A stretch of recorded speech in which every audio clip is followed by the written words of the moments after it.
ಹೌದು ಹೌದು. ಆದ್ರೆ ಈಗ ವಿಡಿಯೋ ನೋಡಿದ್ರೆ ಸ್ಪಷ್ಟವಾಗಿ ಹೇಳಿದೀನಿ ಸರ್, ನಾವು ಸಿನಿಮಾ ಮಾಡಿರೋದೇ ಲಾಂಗ್ ಹಿಡಿಬಾರ್ದು ಅಂತ ಒಂದು ಸಂದೇಶ ಕೊಡ್ಬೇಕು ಅಂತ ಹೇಳಿ. ಲಾಂಗ್ ಅನ್ನೋದು ಎಷ್ಟು ಸಮಾಜಕ್ಕೆ ಮಾರಕ ಅಂತ ಹೇಳಿ ನಾವು ಸಿನಿಮಾದಲ್ಲಿ ತೋರಿಸಿದೀವಿ. ನಾನು ಅದೇ ಹೇಳ್ದೆ, ನನಗೆ ಮೊನ್ನೆ ಇನ್ನೊಬ್ರು ಚಾನೆಲ್ ಅವ್ರು ಕೇಳಿದಾಗ ಮೋಸ್ಟ್ಲಿ ಅವ್ರು ಇಂಟ್ರೋಲ್ಗೆ ಎದ್ದೋಗ್ಬಿಟ್ಟಿದ್ದಾನೆ ನಮ್ ಸಿನಿಮಾ ನೋಡಿ, ಎದ್ದೋಗ್ಬಿಟ್ಟು ಲಾಂಗ್ ತಂದಿದ್ದಾನೆ ಅನ್ಸುತ್ತೆ. ಕ್ಲೈಮ್ಯಾಕ್ಸ್ ನೋಡಿದ್ರೆ ಖಂಡಿತ ಅವನು ಲಾಂಗ್ ತರ್ತಾ ಇರ್ಲಿಲ್ಲ. ಯಾಕೆಂದ್ರೆ ಕ್ಲೈಮ್ಯಾಕ್ಸ್ ಅಲ್ಲಿ ಅಷ್ಟು ಒಳ್ಳೆ ಮೆಸೇಜ್ ಕೊಟ್ಟಿದೀವಿ ನಾವು, ರೌಡಿಸಂ ಮಾಡಬಾರ್ದು ಅಂತ ಹೇಳಿ. ಅಂಡ್ ನಾನೀಗ ಕಂಪ್ಲೀಟ್ ವಿಡಿಯೋನ ನಾನು ಪೊಲೀಸ್ ಸ್ಟೇಷನ್ಗೆ ಸಬ್ಮಿಟ್ ಮಾಡಿ ಅವರು ಪರಿಶೀಲನೆ ಮಾಡಿದ್ರು ಯಾವ ರೀತಿ ಆಗಿದೆ ಏನು ಅಂತ ಹೇಳಿ. ಅದು ಕಂಪ್ಲೀಟ್ ಒರಿಜಿನಲ್ ಲಾಂಗ್ ಆಗಿರ್ಲಿಲ್ಲ. ಅಂದ್ರೆ ನಾವು ಅದೊಂದು ಸಂದರ್ಭದಲ್ಲಿ ನಮಗೂ ಗೊತ್ತಾಗಿಲ್ಲ ಅದು ಒರಿಜಿನಲ್ ಆರ್ಟಿಫಿಷಿಯಲ್ ಅಂತ ಹೇಳಿ. ಸೊ ಅದೆಲ್ಲ ಪರಿಶೀಲನೆ ನಡೀತು. ಇವಾಗ ಪರಿಶೀಲನೆ ನಡೆದಿ ಪೊಲೀಸರಿಗೆ ಕನ್ಫರ್ಮ್ ಆಗಿದೆ ಅದು ಒರಿಜಿನಲ್ ಅಲ್ಲ ಅಂತ ಹೇಳಿ. ಸೊ ಅದಕ್ಕೆ ಏನೇನ್ ಬೇಕೋ ಅದೆಲ್ಲ ದಾಖಲಾತಿಗಳು ತಗೊಂಡು ಒಂದು ಅಂದ್ರೆ ನೋಟಿಸ್ ನ ಕೊಟ್ಟು, ಈ ರೀತಿ ನೆಕ್ಸ್ಟ್ ಏನೇ ರೀತಿ ಆದ್ರೂ ನೀವು ಕೈಯಲ್ಲಿ ಲಾಂಗ್ ಅನ್ನ ಹಿಡಿಬೇಡಿ ಸರ್, ಅದು ಸಮಾಜಕ್ಕೆ ಬೇರೆ ರೀತಿ ಮೆಸೇಜ್ ಹೋಗುತ್ತೆ ಅಂತ ಹೇಳಿ ಅಡ್ವೈಸ್ ಮಾಡಿ ಕಳ್ಸಿದೆ.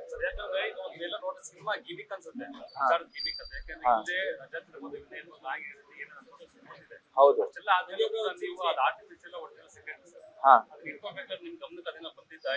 ಸರ್, ರಜತ್ ಮತ್ತೆ ವಿನಯ್ ಅವ್ರು ಹಿಡಿದಿದ್ದು ಒರಿಜಿನಲ್. ಅವ್ರು ಒರಿಜಿನಲ್ ಹಿಡಿದು ಅವ್ರಿಗೆ JCB ಕೂಡ ಪ್ರೊಡ್ಯೂಸ್ ಮಾಡಿದ್ರು. ಇಲ್ಲಿ ನನಗೆ ಪ್ರಚಾರದಲ್ಲಿ ಇರ್ಬೇಕಾದ್ರೆ ಯಾರು ಒರಿಜಿನಲ್ ಯಾವ್ದು ಬೇಕು ಅಂತ ಸಡನ್ ಆಗಿ ತಗೊಬಂದು ಒಬ್ಬ ಕೊಟ್ಟಾಗ ನಾನು ಅದನ್ನ ಹೇಳಿದೀನಿ, ಅಲ್ಲಿ ಸ್ಪಷ್ಟವಾಗಿ ಹೇಳಿದೀನಿ, ನೋಡಪ್ಪ ಇದು ನಾವು ಮಾಡಿರೋದೇ ಸಿನಿಮಾ, ನಾವು ಈ ಲಾಂಗ್ ನ ಹಿಡಿಯಬಾರ್ದು ಅಂತ ಹೇಳಿ ನಾನು ಬಿಸಾಕ್ಸಿ ಅದನ್ನ ಮುರಿದು ಹಾಕ್ಸಿದೀನಿ ನಾನು. 1,65,00,000ಕ್ಕೂ ಅಧಿಕ ಕುಟುಂಬಗಳಿಗೆ ಪ್ರತಿ ತಿಂಗಳು 200 ಯೂನಿಟ್ ಉಚಿತ ವಿದ್ಯುತ್ ನೀಡುವ ಗೃಹಜ್ಯೋತಿ ಯೋಜನೆಯಿಂದಾಗಿ ರಾಜ್ಯದ ಮನೆಗಳಲ್ಲಿ ನೆಮ್ಮದಿಯ ಬೆಳಕು ಮೂಡಿದೆ. ವಿದ್ಯುತ್ ಬಿಲ್ ಹೊರೆ ತಪ್ಪಿ ಉಳಿತಾಯ ಮನೆ ಮಾಡಿದೆ. ನಾಡಿನ ಮನೆಗಳಲ್ಲಿ ಭರವಸೆ ಬೆಳಗುತ್ತಿದೆ. ನಾವು ನುಡಿದಂತೆ ನಡೆದಿದ್ದೇವೆ, ನಿಮ್ಮ ಪ್ರೀತಿ ವಿಶ್ವಾಸವನ್ನ ಉಳಿಸಿಕೊಂಡಿದ್ದೇವೆ.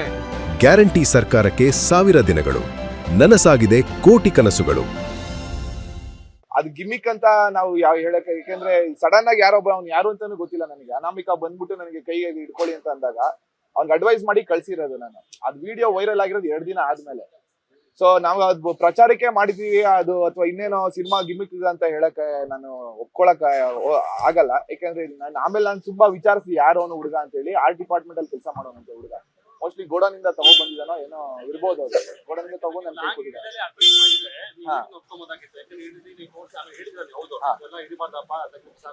ಹೌದು ಹೌದು ಸರ್, ಅಂದ್ರೆ ಹಿಡ್ಕೊಳ್ಳಿ ಅಂತ ಬಂದಾಗ ನಾನು ಹಿಡಿದ್ಬಿಟ್ಟು ಹಿಂಗೆ ಎಸ್ತಿರೋದು, ಇದು ಹಿಡಿಬಾರ್ದು ಅಂತಾನೆ ಕೂಡ ಸಿನಿಮಾ ಮಾಡಿರೋದು. ನಾವು ಸಿನಿಮಾದ ಹೇಳಿರೋ ಸಂದೇಶನೇ ಅದು ಅಂತ ನಾನು ಅವ್ರಿಗೆ ಕ್ಲಿಯರ್ ಕಟ್ ಆಗಿ ಹೇಳಿದೀನಿ. ಅವ್ನಿಗೆ ಹೇಳ್ಬಿಟ್ಟೆ ಎಸ್ತಿರೋದು. ಬಟ್ ನಾನು ಹೌದು ಹಿಡಿಬಾರ್ದಿತ್ತು, ತಪ್ಪಾಯ್ತು, ನಾನು ಹಿಡಿದಿದ್ದೆ ತಪ್ಪಾಯ್ತು. ಅದೊಂದು ಸಂದರ್ಭದಲ್ಲಿ ಜನ ಎಲ್ಲ ಸುತ್ಕೊಂಡಾಗ ನನ್ಗೆ ಗೊತ್ತಾಗಿಲ್ಲ. ಯಾರೋ ಇವಾಗ ಬಂದು ಅವ್ನು ಶೇಕ್ ಹ್ಯಾಂಡ್ ಕೊಟ್ರು ನಾವು ಶೇಕ್ ಹ್ಯಾಂಡ್ ಕೊಡ್ತಾ ಇರ್ತೀವಿ. ಸೊ ಹಾಗೆ ಬಂದು ಒಂದು ಲಾಂಗ್ ನನ್ನ ಕೈ ಕೊಟ್ಟ, ನನ್ನ ಕೈಯಲ್ಲಿ ಹಿಡಿದೆ, ಅದು ತಪ್ಪಾಗಿದೆ. ಈಗ ಅದಕ್ಕೆ ಏನೇನ್ ಬೇಕೋ ಪೊಲೀಸ್ ಏನು ಕಾನೂನು ರೀತಿ ಕ್ರಮ ತಗೊಂಡಿದ್ದಾರೆ. ಹೌದು ಸರ್, ಅದೇ ಈಗ ನಾನು ಹೇಳಿದೀನಿ ಸರ್ ಸ್ಪಷ್ಟವಾಗಿ, ಅದು ಆರ್ಟಿಫಿಷಿಯಲ್ ಲಾಂಗ್ ಆಗಿತ್ತು, ಹಿಂಗೆ ಬಂದು ನನ್ನ ಕೈಗೆ ಕೊಟ್ರು. ನಾವು ಯಾವ್ದೇ ರೀತಿ ಇದನ್ನ ಏನಂದ್ರೆ ಪ್ರಚೋದನೆ ಮಾಡಕ್ಕೆ ನಾವು ಹೊರಟಿರ್ಲಿಲ್ಲ, ರೌಡಿಸಂನಾಗ್ಲಿ ಲಾಂಗ್ನಾಗ್ಲಿ.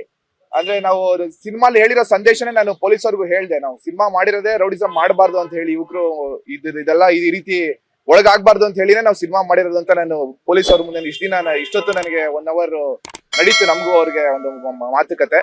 ಸೊ ಸಮಾಜಕ್ಕೆ ಹೇಳೋದು ಅಷ್ಟೇ ಸರ್, ನಮ್ ಸಿನಿಮಾ ಬಂದ್ ನೋಡಿದ್ರೆ ನಿಮ್ಗೆ ಗೊತ್ತಾಗುತ್ತೆ ನಾವ್ ಏನ್ ಸಂದೇಶ ಕೊಡಕ್ ಹೊರಟಿದೀವಿ ಅಂತ ಹೇಳಿ.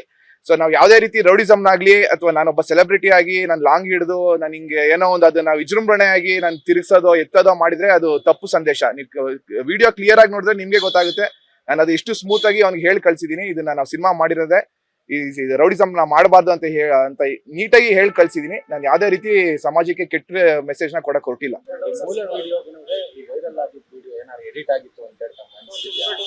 ಸರ್ ಈಗ ನಮ್ ಸುತ್ತಮುತ್ತ ಒಂದ್ 5-6 ಜನ ಕ್ಯಾಮ್ರಾಮನ್ ಗಳು ಇರ್ತಾರೆ ಸರ್, ಫೋನ್ ಅಲ್ಲಿ ವಿಡಿಯೋ ಮಾಡ್ತಾ ಇರ್ತಾರೆ. ನಮ್ಗೆ ಗೊತ್ತಾಗಲ್ಲ. ನಾವು ನಮ್ ಟೀಮ್ ಜೊತೆ ನಾವು ಒಂದು 10-15 ಜನ ಟೀಮು ಎಲ್ಲಾ ಕಡೆ ಇವಾಗ ರಾತ್ರಿ 1:30ಗೂ ನಾವು ಥಿಯೇಟರ್ ವಿಸಿಟ್ ಗಳನ್ನ ಮಾಡ್ತಾ ಇದೀವಿ. 10:30 ಶೋ ಹೌಸ್ಫುಲ್ ಆದ್ರೆ ಎಲ್ಲಾ ಕಡೆ ವಿಸಿಟ್ ಮಾಡ್ತಾ ಇದೀವಿ. ಯಾರು ವಿಡಿಯೋ ಮಾಡ್ತಾರೆ, ಯಾರು ಕಳಿಸ್ತಾರೆ ಅನ್ನೋದು ನಮ್ಗೆ ಅದು ಗೊತ್ತಾಗಲ್ಲ. ಯಾಕಂದ್ರೆ ಟೀಮ್ ಅಲ್ಲಿ ಇರುತ್ತೆ, ವಾಟ್ಸ್ಆಪ್ ಅಲ್ಲಿ 100-150 ಜನ ಇರ್ತಾರೆ. ಅದು ಯಾರಿಗೆ ಫಾರ್ವರ್ಡ್ ಆಗುತ್ತೆ, ಅದು ಯಾರು ಎಡಿಟ್ ಮಾಡ್ತಾರೆ, ಯಾರು ಕಳಿಸ್ತಾರೆ ಅನ್ನೋದು ನಮ್ಗದು ಮಾಹಿತಿ ಇರಲ್ಲ. ಬಟ್ ನಮ್ಮ ಫೋನ್ ಅಲ್ಲಿ ಇದ್ದಿದ್ದು ಒಂದು ಒರಿಜಿನಲ್ ವಿಡಿಯೋನ ನಾನು ಇವತ್ತು ಪೆನ್ ಡ್ರೈವ್ ಹಾಕಿ ಸಬ್ಮಿಟ್ ಮಾಡಿದೀನಿ ಪೊಲೀಸ್ ಸ್ಟೇಷನ್ಗೆ. ಅದು ಕಂಪ್ಲೀಟ್ ಆಗಿ ನೋಡಿದ್ರು ಅವರು, ನೋಡಿ ಅವ್ರಿಗೆ ಅದು ಗೊತ್ತಾಯ್ತು ಇದು ಒರಿಜಿನಲ್ ಅಲ್ಲ, ಇದು ಏನಿದೆ ನಾನು ಕರೆಕ್ಟ್ ಆಗಿ ಏನ್ ನಡ್ಕೋಬೇಕೋ ಸಮಾಜಕ್ಕೆ ಆ ರೀತಿ ನಡ್ಕೊಂಡಿದೀನಿ ಅಂತ ಗೊತ್ತಾಗಿದೆ. ಅದಕ್ಕೆ ಅವ್ರಿಗೆ ಏನ್ ನನ್ಗೆ ನೋಟಿಸ್ ಕೊಡ್ಬೇಕೋ ಕೊಟ್ಟಿ ಕಳಿಸ್ತಾ ಇದಾರೆ. ಸಿನಿಮಾ ಶೂಟಿಂಗ್ ಅಲ್ಲಿ ಸಿನಿಮಾ ಶೂಟಿಂಗ್ ಅಲ್ಲಿ ಮಚ್ಚು ಹಿಡಿಯೋದು ಫೈಬರ್ದು ಕೊಟ್ಟಿರ್ತಾರೆ, ಎಷ್ಟು ಈಸಿ ಅದು. ಮತ್ತೆ ಇಲ್ಲಿ ಹೊರಗಡೆ ಇದ್ದಾಗ ರಿಯಲ್ ಮಚ್ಚನ್ನ ಇಟ್ಕೊಂಡು ಈ ತರ ಒಂದ್ ಕೇಸ್ ಹಾಕಿಸ್ಕೊಂಡು ಇಲ್ಲಿ ವಿಚಾರಣೆಗೆ ಭಾಗಿಯಾಗೋದು ಎಷ್ಟು ಕಷ್ಟ ಅಂತ ಅನ್ಸುತ್ತೆ. ಅಲ್ಲ ಗೊತ್ತಾಗ ಅದು ಶೂಟಿಂಗ್ ಅಲ್ಲಿ ಗೊತ್ತಾಗ್ತಾ ಇರ್ಲಿಲ್ಲ, ಅಂದ್ರೆ ನಾವು ಈಸಿಯಾಗಿ ಆಕ್ಟ್ ಮಾಡಿ ಬರ್ತಾ ಇದ್ವಿ. ಆ ಮಚ್ಚುದು ವ್ಯಾಲ್ಯೂ ಅಂದ್ರೆ ಇವಾಗ ಗೊತ್ತಾಯ್ತು ನಮ್ಗೆ ಎಷ್ಟು ಮಾರಕ ಮಚ್ಚು ಅನ್ನೋದು. ಸೊ ಈ 1 hour ಒಳಗಡೆ ಹೋಗುತ್ತೆ, ನಮ್ಗೆ ಆಚೆಗಡೆ ಅಳ್ಳಾಡಕ್ಕೂ ಬಿಡ್ತಾ ಇರ್ಲಿಲ್ಲ. ಸರ್ ಕುತ್ಕೊಳ್ಳಿ ಅಂತ ಹೇಳೋರು. ಸೊ ಯಾರೇ ಸೆಲೆಬ್ರಿಟಿ ಆಗಿರ್ಬೋದು, ಏನೇ ಒಬ್ಬ VIP ಆಗಿರ್ಬೋದು, ಕಾನೂನು ಮುಂದೆ ಎಲ್ಲರೂ ತಲೆ ಬಾಗ್ಲೇಬೇಕು ಅನ್ನೋದು ಇವತ್ತು ಮಚ್ ವ್ಯಾಲ್ಯೂ ಇವತ್ತು ಗೊತ್ತಾಯ್ತು ಸರ್. ಸರ್ ಅಂದ್ರೆ ನಾನು ತುಂಬಾ ಥಿಯೇಟರ್ ವಿಸಿಟ್ ಮಾಡ್ಬೇಕಾದ್ರೆ ಲೈವ್ ಎಕ್ಸಾಂಪಲ್ ನೋಡ್ತಾ ಇದ್ದೀನಿ. JC ಹೊಡೆದಿರೋ ಹುಡುಗರೆಲ್ಲ ಬಂದು ಹೇಳ್ತಾ ಇದಾರೆ, ಕಣ್ಣೀರ್ ಹಾಕೊಂಡು ಹೋಗ್ತಾ ಇದಾರೆ. ಏನ್ ಗುರು ತೋರಿಸಿದ್ಯಾ JC, ನಮ್ಮ ಅಪ್ಪ ಅಮ್ಮನ ಕಷ್ಟ ನಮ್ಗೆ ಕಣ್ಮುಂದೆ ಕಾಣಿಸ್ಬಿಡ್ತು, ನಮ್ಗೆ ಹಳೇದೆಲ್ಲ ನೆನಪಾಯ್ತು ಅಂತ ಹೇಳ್ತಾ ಇದಾರೆ. ಸೊ ತುಂಬಾ ಜನಕ್ಕೆ ಅನ್ಸ್ತಾ ಇದೆ ಸರ್, ರಿಪೀಟೆಡ್ ಕಸ್ಟಮರ್ಸ್ ಅಂದ್ರೆ ಆಡಿಯನ್ಸ್ ಬರ್ತಾ ಇದಾರೆ ನಮ್ ಸಿನಿಮಾನ ನೋಡೋದಕ್ಕೆ. ತುಂಬಾ ಚೆನ್ನಾಗಿದೆ ಅಂತ ಹೇಳಿ 3-4 ಸತಿ ಫಸ್ಟ್ ಅವ್ರು ಬಂದು ನೋಡ್ಕೊಂಡು ಅವ್ರ ಅಪ್ಪ ಅಮ್ಮನ್ ಕರ್ಕೊಂಡ್ ಬರ್ತಾ ಇದಾರೆ, ಫ್ರೆಂಡ್ಸ್ ನ ಕರ್ಕೊಂಡ್ ಬರ್ತಾ ಇದಾರೆ. ಸೊ ಎಲ್ಲೋ ರೀತಿ ನಮ್ಗೆ ರೀಚ್ ಆಗ್ತಾ ಇದೆ ಸಿನಿಮಾ ಅಂತ ಅನ್ಸ್ತಾ ಇದೆ ಜನಕ್ಕೆ. ಒಂದ್ ಒಳ್ಳೆ ಮೆಸೇಜ್ ತಗೊಂಡ್ ಹೋಗ್ತಾ ಇದಾರೆ ಜನ ಅಂತ ಅನ್ಸುತ್ತೆ. ಸರ್ ಯಂಗ್ಸ್ಟರ್ಸ್ ಜಾಸ್ತಿ ಈ ತರ ಸ್ಟೇಷನ್ ಗೆ ಈ ತರದ್ದು ಮಚ್ಚಿಡೋದು ಆ ರೂಲ್ಸ್ ಎಲ್ಲ ಹೌದು. ಗೊತ್ತಿಲ್ಲ, ಅವರೇ ಜಾಸ್ತಿ ಬರ್ತಿರುವಂತದ್ದು. ಹಾ. ಏನ್ ಹೇಳ್ತೀರಿ ನೀವು ಯಂಗ್ಸ್ಟರ್ ಅಂತ? ಅಂದ್ರೆ ಮೇಡಮ್ ಈಗ ನಾವು ನೋಡ್ತಾ ಇದೀವಿ, ಇವತ್ತು ವಿಡಿಯೋ ಕಾಲ್ ಮಾಡಿ ಮರ್ಡರ್ ಮಾಡುವಂತ ಸ್ಥಿತಿಗೆ ಹೋಗ್ಬಿಟ್ಟಿದ್ದಾರೆ ಯಂಗ್ಸ್ಟರ್ಸ್.